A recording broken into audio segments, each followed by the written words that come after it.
Hello and welcome. This is the fourth episode of The State of Things with C.K. Slater.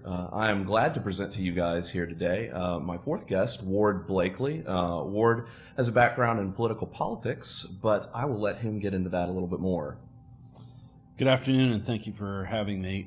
Yes, I am almost native here in Jacksonville. Went to Bowles, went to college up in Virginia, came back down to work for the Republican Party of Florida when a guy named Tom Slade was running it, and that was probably the 5 or 6 best years the Republican Party of Florida has ever had, and still continues to enjoy. And once that was concluded, a group of us that had been at the party together, we started our consulting business. Several years ago, I stepped out on my own and continue to do that today, but was very active I've been active, in politics since I graduated from college in 1993, active at, local, state, and federal level. If you had an interest in politics, I'm not sure how you could have stayed away from what was sort of the mother of all battles, the presidential election that we had this last November. Yes. So, with that, happy to chat about whatever you'd like to chat about. Well, since you brought it up, I'd like to say, and I think you'd agree, that last November caught everyone by a little bit of a surprise. I went into the night basically thinking it was a coin flip because, it seemed like the New York Times was a little bit too comfortable with their predictions, but also, the people that were thinking it was going to be a landslide for Trump, I also thought that was a little ridiculous at the same time. But I think we can see how much of a lot of the country's world has been shattered by, reality not conforming to their expectations.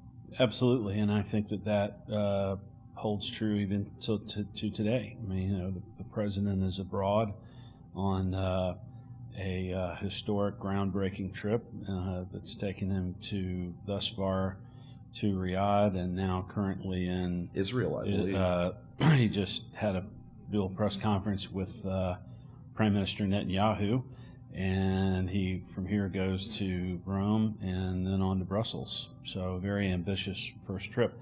But going back to your point about the November election, the one glimmer of hope that I had that things were going to go the Trump direction was I had heard, obviously anecdotally, but several days before that Hillary Clinton and her campaign had canceled the fireworks that they were going to have over New York. And I thought, well, clearly they have to start knowing something that we don't. But I think there were two things that I always had felt about that election. Number one, it was always going to be more expensive to be Hillary Clinton than Donald Trump.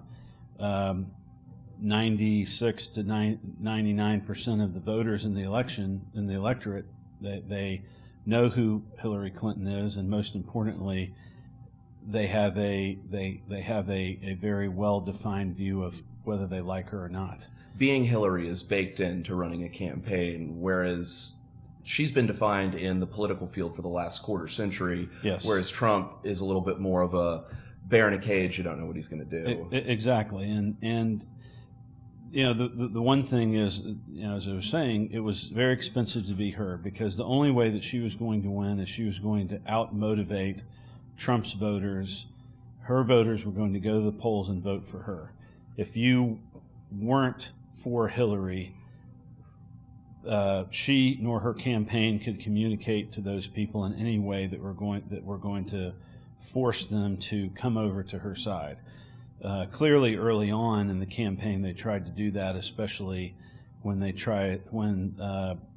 Democrats tried to paint the Republican National Convention as a disaster, as a flop. They tried to float out several Republicans for Hillary groups that just simply fell flat. And for as you said, who and what Hillary was, and the email servers and the litany of things that followed her around, that was baked into her. In this day of apathy where a successful political rally has several hundred people in it, and depending on how you frame that shot, depending on how you frame the shot. Donald Trump, for example, here in Jacksonville in August of last year, had 25,000 people inside the arena, and another 10 waiting to come in. And that very same day that he had this rally here in Jacksonville, he had 3 other rallies in 2 other states that he did the same thing. And it's as we continue to talk about and explore, the press sees what it is that they want to see. And I will say the toughest thing that you can ever do in politics, and the toughest thing that you can ever measure, is how do you measure the people who have never voted before? The first prompt of any political poll is, have you ever voted before? And if you haven't, how do you get measured? And the issue with Trump was very similar to what he was doing with what Ross Perot was doing in 1992, and that it was he was bringing in people to vote who had never voted before or who had seldomly voted before. But the kind of folks that pollsters are unlikely to include in their samples. I mean, just for a host of reasons, if you have a campaign that's not exciting portions of the electorate that traditionally vote, it's more likely that the media isn't going to pick up on that excitement. I would concur. And like I said, it's, as you said, the people who voted, economically, on an educational and economic basis, maybe a little bit further down the slide. I think in a traditional presidential year, in a traditional presidential polling population, sure, I think Hillary might have won, but Donald Trump kind of really was sort of a populist movement. But unlike some of the previous populist movements that have had presidential campaigns as their head, namely William Bryan's Jennings in the late 1890s, early 1900s. Again, Ross Perot when he ran in 1992. And didn't Buchanan try? Well, Buchanan, though, ran as a Republican. Oh. He, like Ronald Reagan in '76, tried to unseat George Bush, and as memory serves, and I was in college at the time, we all cheered when Buchanan defeated Bush in the New Hampshire primary.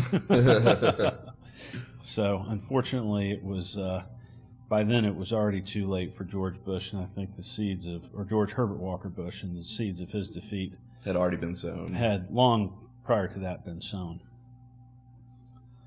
But I think that, without a doubt, Trump has got to be the most interesting president that we've had since, I don't know, FDR, Truman, maybe. I'm not sure. Yeah, I definitely think. I've only been on the planet for 31 years, but without a doubt, I would say that this is the most interesting political moment I've seen in my lifetime. Sure. And I understand that you having a longer lens through which to view history, you might come to different conclusions there, but I'd be interested to hear kind of some of your opinions. Well, I think that I had to laugh. Was it last week? It's hard to remember exactly. Things happen so fast in Trump land and in Trump's America. You can't remember whether it was last week or last month or last quarter, but I guess it was week before last when everyone rolled out and said that he was being very Nixonian in his relieving the FBI director of his job, and I had to laugh because what Nixon did was he fired the special prosecutor that was prosecuting specifically him in the Nixon White House of breaking the law. Despite all the pandemonium and havoc that has occurred in Washington and continues to occur in Washington, I have yet to hear anybody from the exalted sources of the New York Times or the Washington Post or even the Wall Street Journal as to exactly what laws the president or president-elect or his staff may have broken. I can say on the ground, that Donald Trump's campaign like most campaigns, are put together with bubble gum, baling wire, and a lot of tape. And it was something that was scrounged together, put together, patched together, and like any campaign, a campaign is a startup business that essentially, when the campaign's over, will collapse. So it's not anything that's built to last typically. And I would be hard pressed to think that there was, in a campaign that was that ephemeral, I would be hard pressed to think that there was any type of collusion between that campaign and any government abroad or anything like that. And I think at the end of the day, no one in Donald Trump's campaign wrote John Podesta's emails. Nobody told her not to go to Wisconsin. Nobody told her to put a private server in her basement, which, quite frankly, none of those questions have ever specifically been answered about how did they figure it out, who was it that got the contract, why did that happen. And again, we're not a third world country. We're not going to go dig that up. It's over. I think that, quite frankly, the sooner that the Democrat Party moves beyond her, moves beyond Barack Obama and Eric Holder, that they will potentially move forward. I mean, Barack Obama was an absolute disaster for the Democrat Party. Because state level, we could talk about the thousands of state Congress seats, and in many states, and I think Florida is a perfect example. The Democrat Party in Florida has retreated to places to essentially only their safe house seats at the congressional level, at the state Senate level, at the state house level. I mean, when was the last time a Democrat, a white Democrat, was elected to the legislature from Duval County? I mean, it was probably Kathy Chenoy in 1990. I don't know. I mean, that's a long time. And for the Democrats to have some degree of power here, they have to come out of their safe house seats. And again, it's always funny to look at the parallels of Nixon. When Nixon ran in '68 and again was reelected in most probably the largest landslide in America's history in 1972, it was all about Richard Nixon. He didn't care about the down ballot races. You can go back and look at the advertisements. Obviously, the laws were different then, but very rarely did it say Republican. It just said Nixon. It just said Nixon, and that's all he was interested in. And he figured that he would wheel and deal with whoever got to Congress, and would go from there. It's kind of interesting to think about this. In 1972, when Richard Nixon ran for re-election, he won every single county in the state of Florida except for one, Gadsden County, which is just west of Tallahassee. And other than that, as far as I have seen, except for maybe going back to, I don't think even FDR won every single county in the state of Florida. So, although there's a difference between electoral popularity and legislative effectiveness. True, but or at least legislative impact. I would be one to debate maybe the effectiveness of some of FDR's actions, but yeah, I certainly would agree, and I think that like I said, the press loves to throw around Nixon and Watergate, and I think it was Sean Hannity or someone on Fox last night sort of quipped. It was Krautheimer quipped that while most of the modern day press corps in D.C. was not around for Watergate, they're overly anxious to try and recreate it. And to me, as the president said, it's become a gigantic witch hunt for which they don't know. Kind of like the old adage, while as much as they have lost their focus and lost their goal, they've redoubled their efforts. And that's certainly what it feels like to me. And I think it was good the president could be abroad.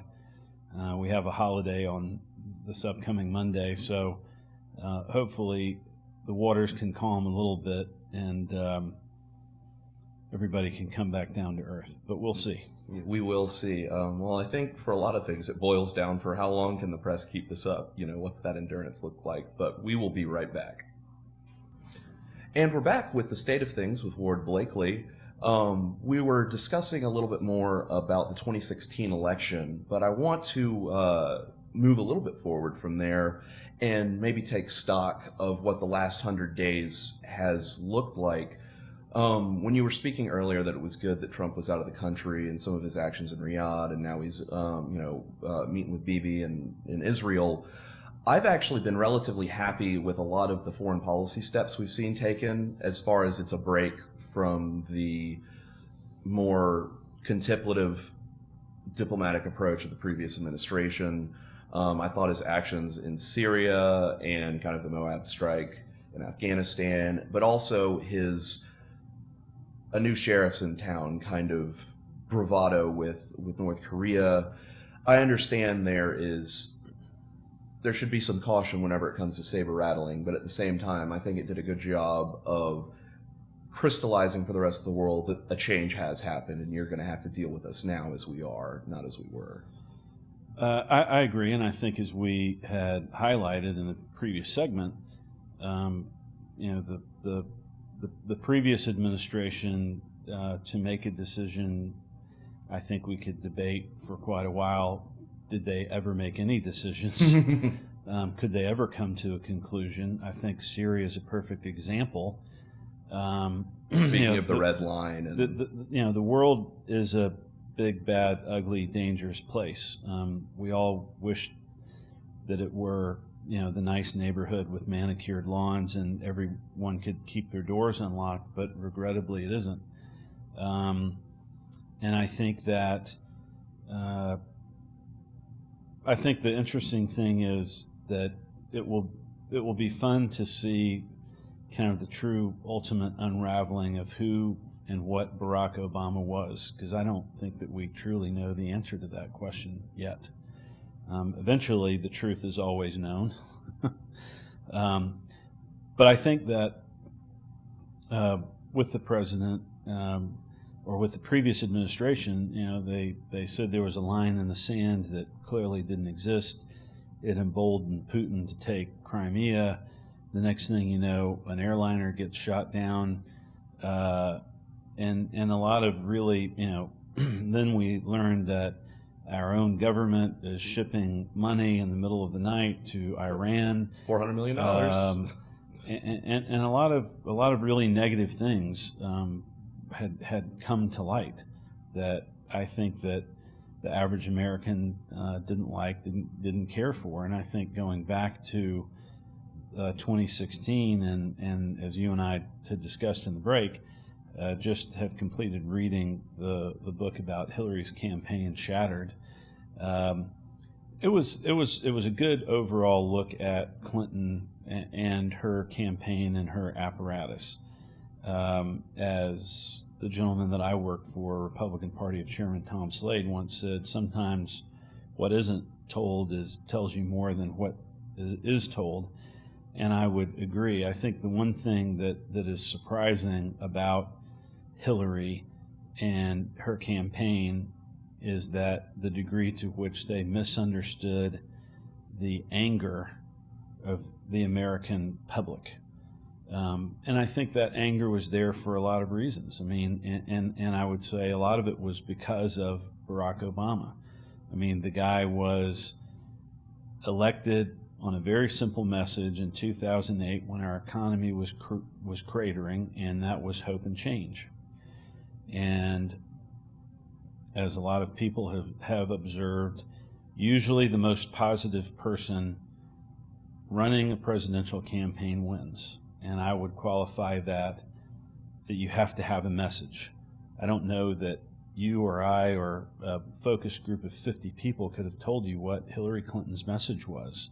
I mean, Every day was a different TV commercial. I don't think some of her aides could. No, and that's a theme of the book. Yeah, and the she interesting couldn't herself was the problem, right? Yeah, the interesting thing is the way that they caveated in the book is, well, her economic message isn't getting out. Well, I go back to her, whether it had quote unquote gotten out or not is immaterial. The only people who are going to go to the polls and vote for her were her supporters, and essentially that's what they missed. They didn't get her people to the polls to vote for her, as best I can tell. I mean, clearly there were a lot of things. I mean, fundamentally she was a very bad candidate, but it's interesting that she certainly was tone deaf to the feeling of America at the time. As reported in this book, it says that Bill Clinton never put his finger on exactly what was wrong, but he had a feeling that what they were being told by the campaign managers, by the people running the campaign, was that they were not hitting their mark. And he kept telling them that, quote unquote, they weren't getting her message out. But if we go back, Barack Obama was elected on hope and change. And essentially what we got was the worst partisan warfare that I've ever seen in my lifetime. And I certainly don't want to give some Pollyanna view that, the Founding Fathers never warred or fought or whatever. Of course they did. That's the nature of... Things used to get rowdy on the Congress floor. You go back to the 1800s. Yeah, in the 1850s, an abolitionist got beat on the floor of Congress by, Preston Brooks. So, the caning of Sumner. So, yeah, it used to get a lot more serious than I think it does in the staid galleries of the Capitol now, thankfully.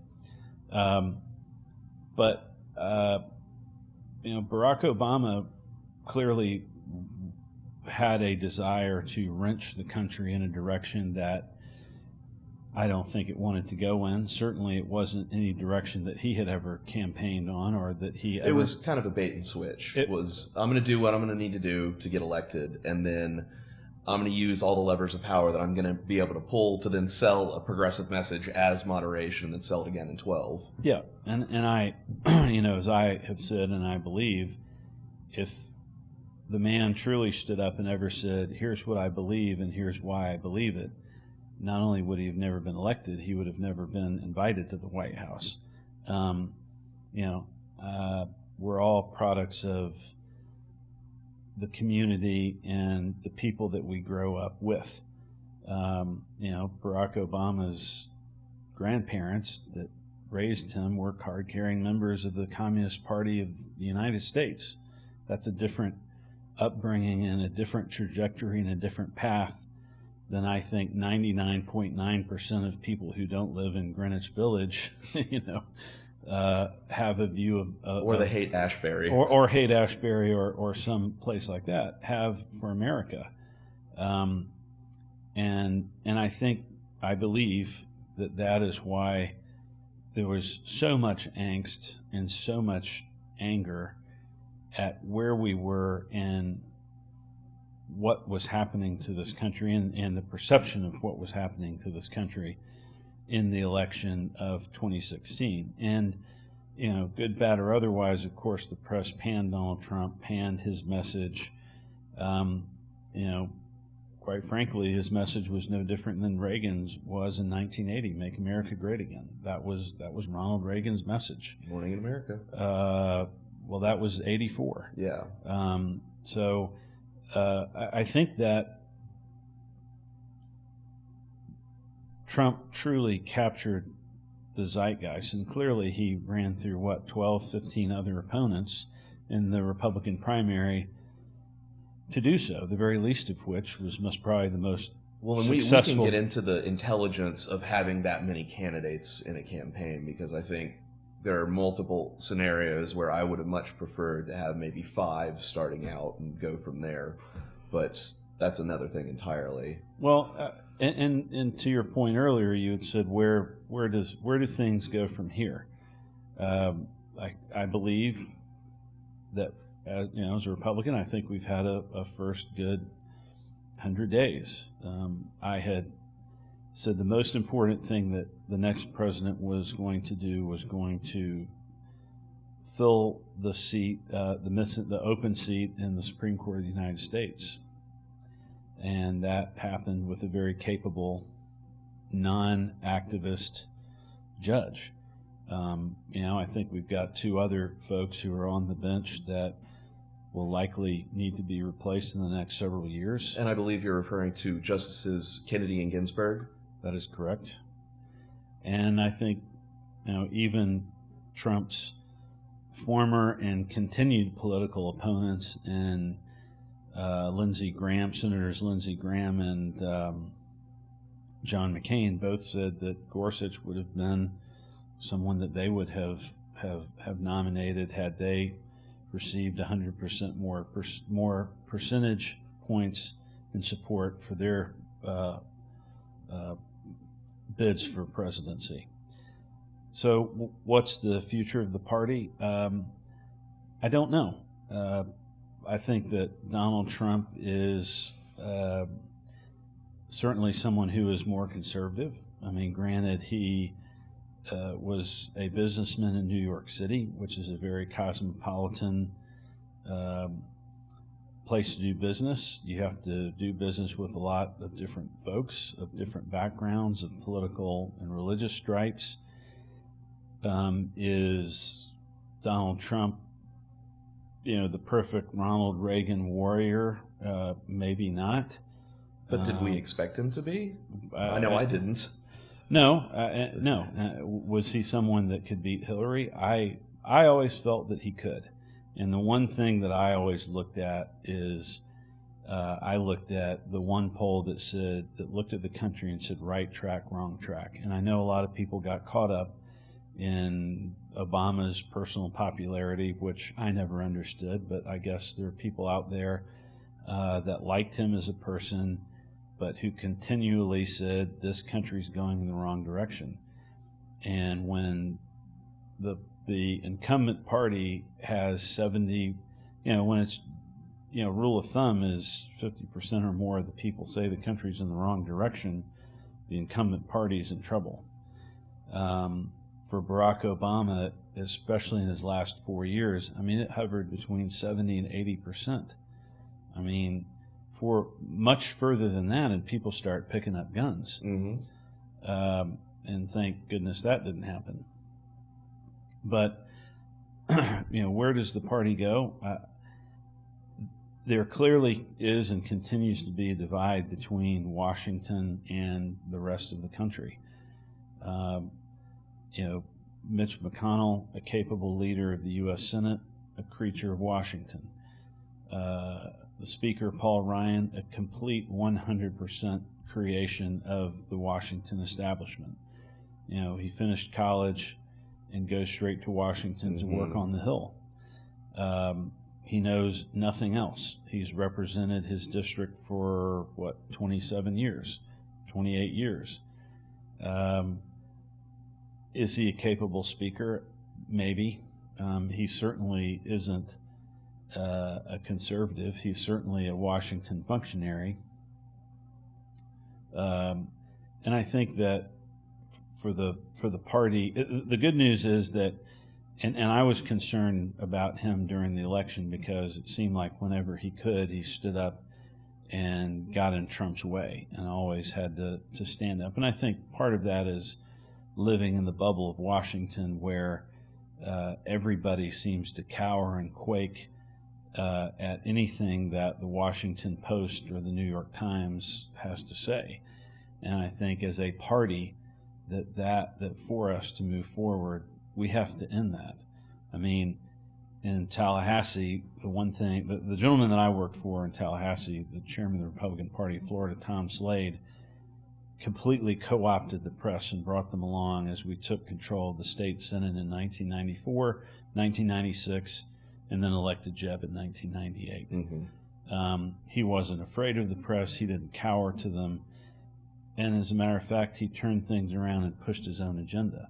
Well, and I think that's the one thing that people love most about Trump is like, you know what, we've been playing this game where we're assuming it kind of the media frame of what conservatives are basically assumed all these horrible things that conservatives in Washington basically went along with. They're like, well, if we're going to keep going to the dinner parties and interact with these people, we kind of have to go along with this system. And I think people are just tired of it. Well, I agree. I mean, certainly there's go along to get along, and that's fine. You have to get along with your colleagues in the world that you live in. But on the other hand, there is a gigantic disconnection between the people that we send to D.C. and their ultimate ability to get things done for us here at home rather than in Washington. And we are back with Ward Blakely here for the state of things. I'd like to discuss a little bit of your area of expertise, some of the history of politics in the great state of Florida. Sure. Well, political history has always been a great interest to me, especially when I graduated from college in Virginia in 1993, returned home to go work for the Republican Party of Florida, which at that time in Tallahassee, if you told anybody you worked there, that was kind of a punchline to a really bad joke. There are 120 members of the Florida House. There are 40 members of the Florida Senate. At the time, there were 6 members of Florida's cabinet elected, plus the governor. And at the time, the Republican Party of Florida and its members controlled a majority in exactly none of those things. And from 93 until 1998, when Jeb was elected governor, in that short 5-year span, we went from controlling nothing to controlling the entire thing. And it's sort of... It was almost a Republican revolution? It was a Republican revolution, without a doubt. And I would put that success at the feet of the man that I reported to, and that was the Republican Party of Florida chairman, local Jacksonville guy named Tom Slade. Tom had originally been elected to the Florida House in 1962 as a Democrat from here in Jacksonville, served 2 years, got in a legislative fight with leadership in Tallahassee and decided to switch parties. Well, back then, if you, as an elected person, if you switched parties, you had to stay out for 2 years. Can you imagine that? And then come back. So in 1964, he switched to become a Republican. He worked for Barry Goldwater in his campaign for president that narrowly lost here in Florida. And then in 1966, Tom ran for the Florida Senate, and there were 4,500 registered Democrats in Duval County in 1966, and he was the first Republican elected to represent Duval County in the Florida legislature since Reconstruction. So since the 1860s to early 1870s, late 1860s to early 1870s period. Mm-hmm. So Tom was a known entity. He wasn't a fringe leader of a fringe party, as some prior RPOF chairs had been.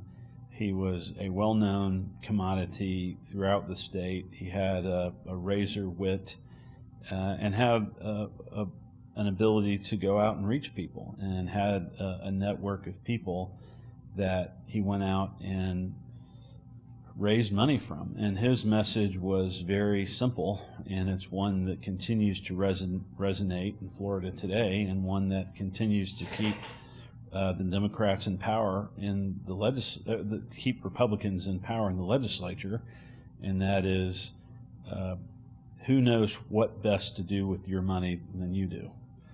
And it's a message that I really wish that we can impart to Washington, but you can only do what you can only do one step at a time. Yeah, maybe especially with this administration. Exactly.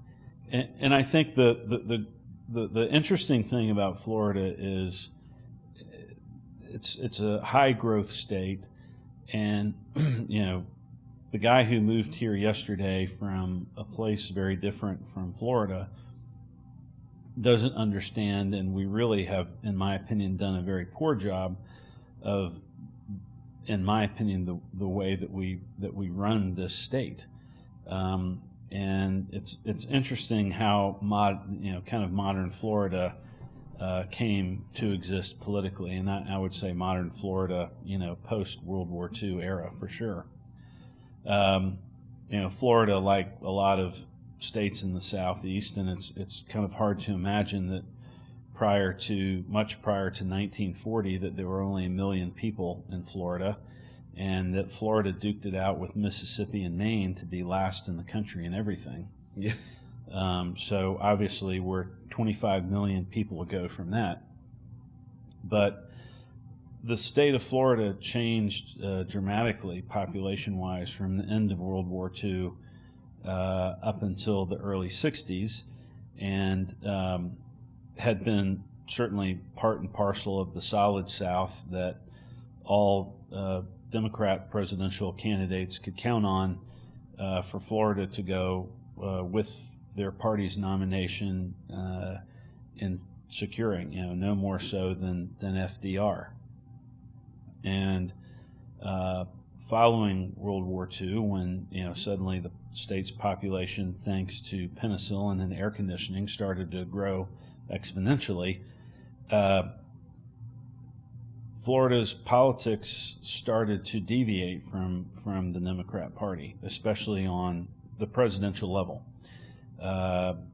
In 1952, again in 56, and again in 1960, Florida went for Eisenhower, Nixon for president.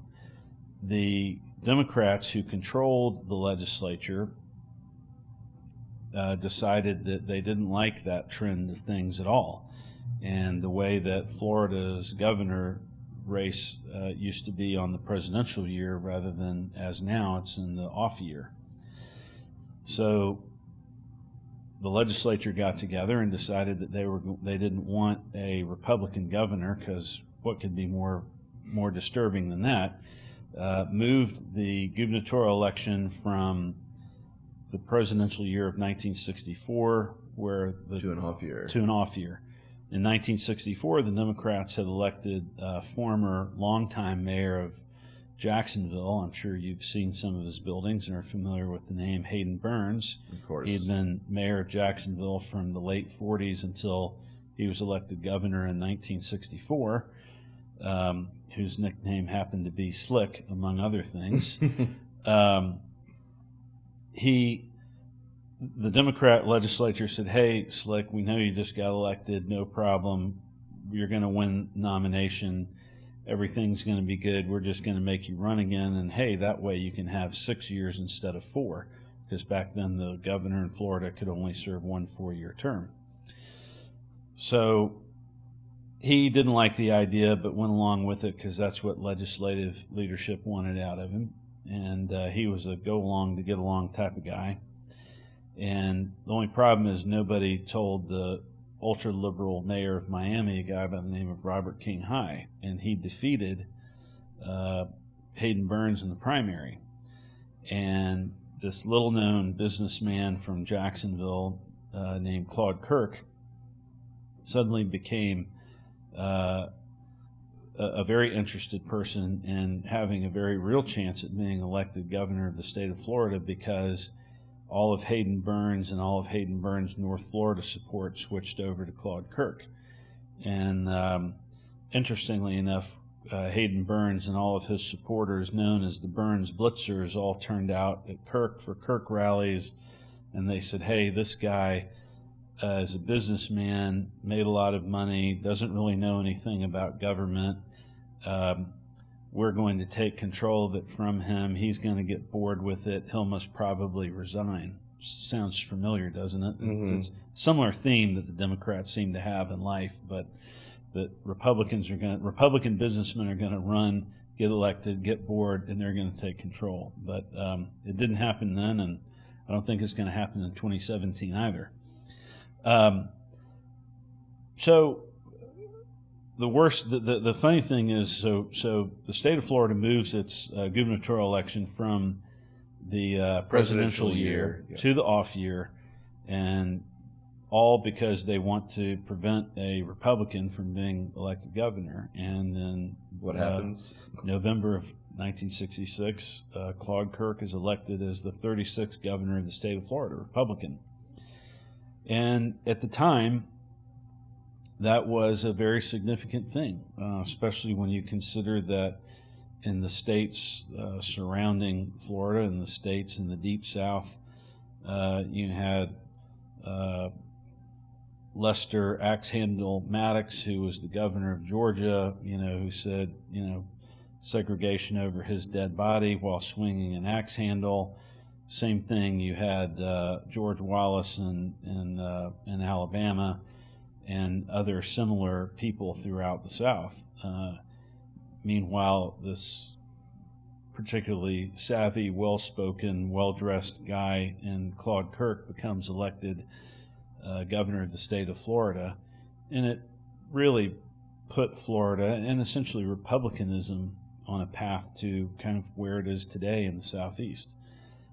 Certainly Florida is a place where at the presidential level there's a lot of contention, and again it has to do with the demographics of the state. Well, the nature of turnout during different elections. Absolutely.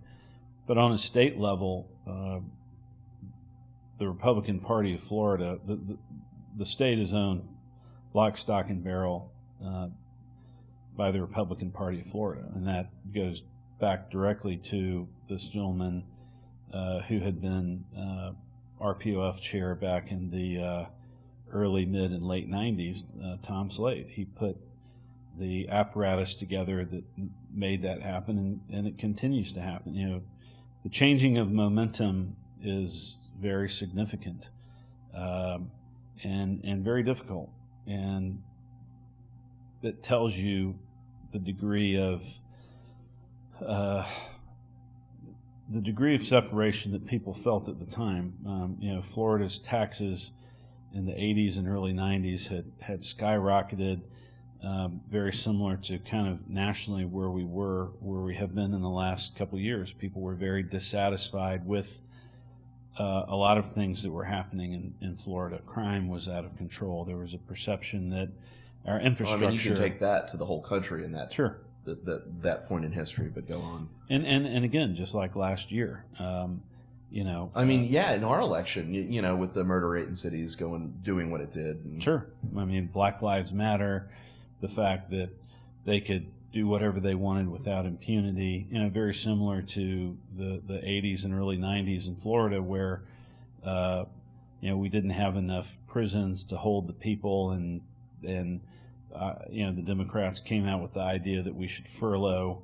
I'm not sure where in the world that idea ever came from. Was that Dukakis 88, the whole revolving door thing? That was what was happening in Massachusetts, but that was an idea that lived in Democrat legislatures and governorships throughout the country, Florida as well.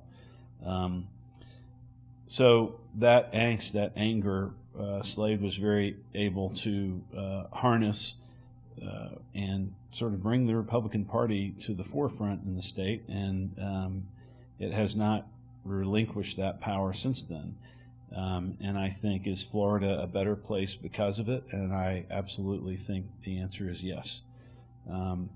Our taxes are some of the lowest in the country. Our state government is one of the smallest per capita in the country. Our economic growth rate is very significant. Our demographic growth is very significant. Our demographic growth rate is very significant. There's a reason why, other than sunshine, why people are coming here and opening businesses and moving businesses here. And you can say that for the whole Sun Belt. If you look at the demographics of transition. Absolutely. To suburbia from a lot of urban centers, just from regulatory or tax burdens or just cost of living. Absolutely. And I think that we were on the verge of Florida of not having that happen, and I think Republican leadership, especially the fact that taxes remain low, that's what people want out of government. And The problem with Washington is that our government has gotten too large and too complicated, and that's what Republicans in power in Congress and in the House need to change and need to manage. Congress has to manage the federal bureaucracy. Well, I think that puts a really good bow on that point, and I would love to discuss maybe a little bit more of what's called the administrative state in our next segments, but we will be back shortly. Hello, and we are back for our last segment here with Ward Blakely. Over the break, we were talking a little bit about how over the last several decades that the unelected administrative part of our government has increasingly taken maybe rule-making authority away from the Congress, but I wanted to discuss that a little bit with you. Well, I think you're exactly right. Congress has ceded its authority directly over the federal agencies to the increasingly voracious appetite of the executive branch.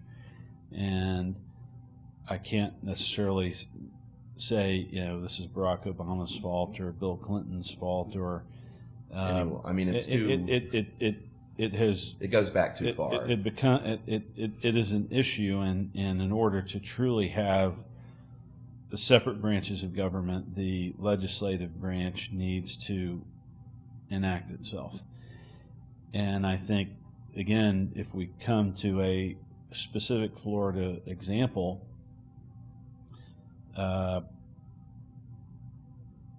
Florida's government has become very small, but it also has become in many ways very complicated and had become that way. Rick Scott, again, very similar to our president, a very wealthy, very successful CEO, elected governor, looked at a lot of processes within state government, especially for permitting, in a high growth state like Florida. We have to have new construction for new businesses and new people coming to live here. One place that was a constant bottleneck to get any sort of permit or even an answer, yes, you can, no, you can't develop this property, or here's the construct for what you have to preserve in order to develop this property, was through our state Department of Environmental Protection, and linked with that were the water management districts within the state of Florida. And Rick Scott, as governor, working with the legislature, brought these entities under control to a process that was streamlined, where both of those entities now have a very specific set of processes to go through to grant a permit. To try and ensure an expedient process? Yes, and that interface, where you have business interfacing with government at a level where business has to go to government in order to continue to conduct its livelihood, is one that should be the most efficient part of government. And what President Obama and his administration, again, being very specific, is Obama and his administration, in order to cut off development because they wanted to preserve the land, is they pushed all of these permits to the federal Army Corps of Engineers. Well, and maybe this is cynical of me, but if you look at it the most basic point of view, ultimately they care more about public employment than they do about private employment. Absolutely. And to whatever extent they can increase public employment, that just increases their voter base. Absolutely. And two, I think you can talk to anybody who lived in the Barack Obama presidency and therefore economy. were the unemployment numbers true? And that certainly was part of the and part we can of the go election. back and forth about the labor participation rate versus and how they calculate these things. Sure. One of the saying I always have about statistics are, and this isn't my quote, but I can't remember who I am quoting, but statistics are like a bikini. What they reveal is suggestive, but what they conceal is vital. Absolutely. So there's any way you can game the numbers with any of this. And I think that was true. I certainly believed it. I know I saw it in what was happening around. The people were underemployed, unemployed, or simply, especially in the younger end of the market, people just simply stopped looking. Coming home for summer break, just simply stopped looking for summer jobs. And if you're doing that for more than 6 months, you're out of the labor force. You're out of the labor force. So clearly that happened. Clearly, Obama stifled development. I know that from my own clients and my interface with the Army Corps of Engineers, and obviously with the Florida Department of Environmental Protection and the St. Johns River Water Management District, which is here for Northeast Florida. And that interface, that when we talk about that, streamlining things, making business more accountable, you take a private business through a permitting, and this is not the sexiest thing. It's not the most exciting thing in the world to talk about, but at the end of it are the jobs. And I can tell you that dealing with the Army Corps of Engineers from when the president got into office moving forward has been a night and day difference between Obama. And, the answer isn't, do we all want clean drinking water? Yes, we do. Do we all want to live in a Florida that we want to live in that's not polluted? Yes. And I don't think anybody's saying that. But at the same time, we want to live in an economically vibrant Florida. Yes. I mean... And those don't have to be mutually exclusive. They do not. And we have to live in a world where those things are balanced out. And at least the good thing is in Florida, the Democrats have never really come up with an effective answer to that. On the national level, and I think you and I were talking about this earlier, as a party, we have to get to a point where our congressional leaders, Mitch McConnell as a person is very, very cautious, perhaps overly cautious. A complaint that could be made maybe of all Washington. Yes. And I think that, going back and using Florida as a model, okay, we're the third largest state in the nation. We have term limits. Why couldn't we enact that in Washington? We're the third largest state in the nation. We have a mandatory balanced budget in our state constitution. It's amazing what you can get done when you have to get it done.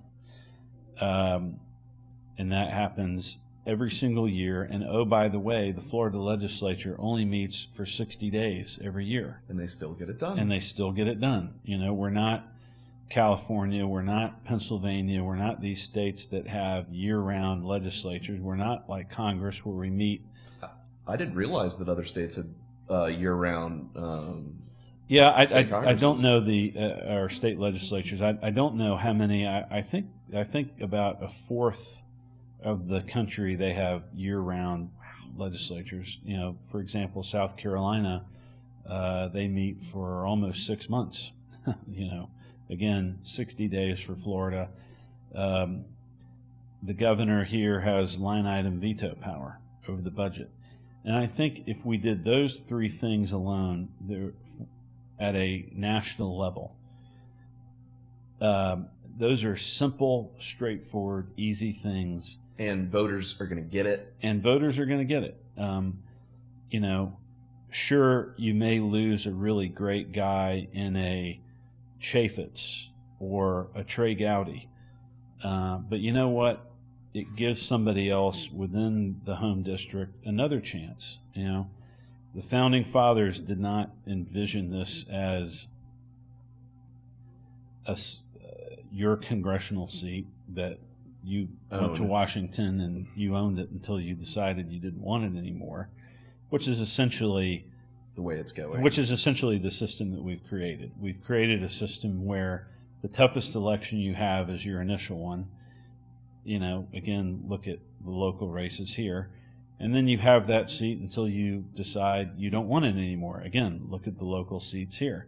Same exact thing, except for Corrine Brown, but that's a different discussion. So I think the way that we have to structure our system moving forward at a national basis, and of course everyone in Washington, oh my God, you can't do it that way. We can't hamstring the nation to have a balanced budget. We can't.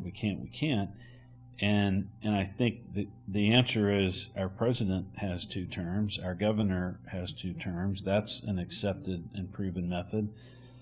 Are there some things that change in a system where you have an 8-year outlook? Yeah, it does. And you see it in the Florida legislature. Is it always perfect? No, it isn't. But well, if people had a deadline on their congressional careers, that might incentivize them to, I don't know, pass things.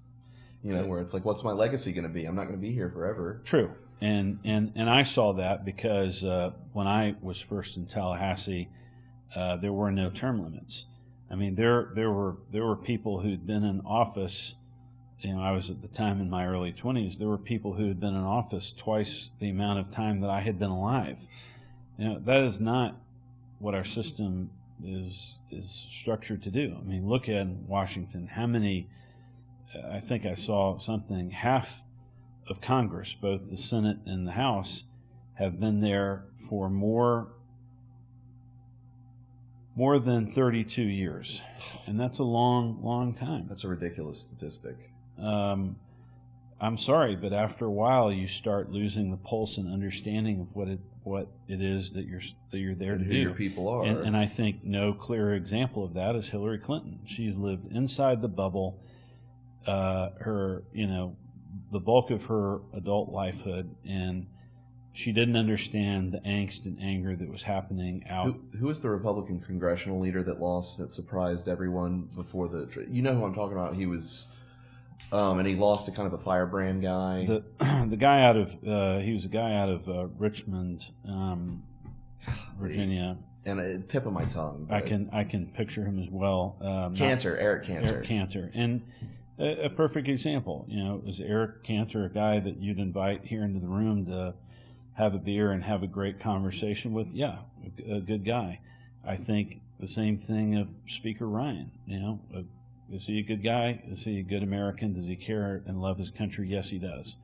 But I think after 27, 28 years, let somebody else have the chance. Let's move on. And I think his results in Congress thus far speak for themselves. You know, essentially it's the intervention of the president moving his own legislative agenda that got it passed. I think it'll be a different scenario in the Senate. I think we all do. And that's fine. I mean, they'll go to conference and do whatever they've got to do. And that's what democracy is all about. Is, you know, there is give and take. You know, the one thing, and maybe we'll leave with this, is if you don't want give and take in the system, then don't be a part of it. You know, these people, I applaud the Tea Party and everybody standing up saying we're not going to tax anymore and we don't want any more of that. I agree with.